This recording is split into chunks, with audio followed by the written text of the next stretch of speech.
جیسے گھر والوں کو میں نے ذکر کیا کہ گھر میں رمضان میں ایک پورا ایک ماحول ہوتا ہے، تو ماحول اور موسم اور سیزن یہ آدمی کو خود اس کام کو کرنے پر برانگیختہ کرتے ہیں۔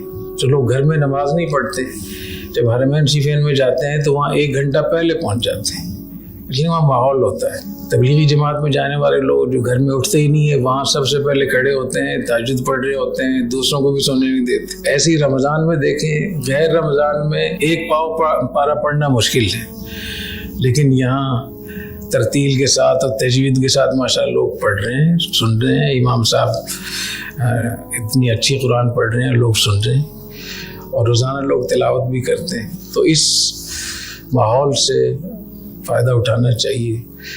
بچے آسانی سے اس پہ آ جاتے ہیں۔ پھر گھر میں اگر ایسا ہو کہ ذمے کچھ لگا دیں کہ آپ روزانہ جو بھی آپ تلاوت کریں، ذکر کریں، وہ ہم شام کو سب اکٹھے کر لیا کریں گے، اس طریقے سے گھر میں ماحول بنتا ہے۔ تو میں نے اپنے گھر میں بار بار اس کا تجربہ کیا ہے کہ جب آپ کسی کے ذمے کچھ نہیں لگاتے تو کچھ نہیں پتہ چل رہا ہوتا کوئی پڑھ بھی رہا ہے نہیں رہا، اور جب آپ اس کا اہتمام کرتے ہیں تو پتہ چل رہا ہے کہ آج 2 قرآن ختم ہوئے گھر میں، آج 3 قرآن ختم ہوئے ہیں، آج انہوں نے، اور پھر پڑھتے بھی نظر آتے ہیں۔ تو یہ جو تعقیب ہے نا، فالو اپ، کسی کے ذمے کو کام لگا دینا، پھر اس سے پوچھنا یا اس سے رپورٹ لینا، اس سے وہ ماحول بنتا ہے۔ تو اگر اس کا اہتمام کر لیا جائے تو میرے خیال اس کا بہت فائدہ ہوگا۔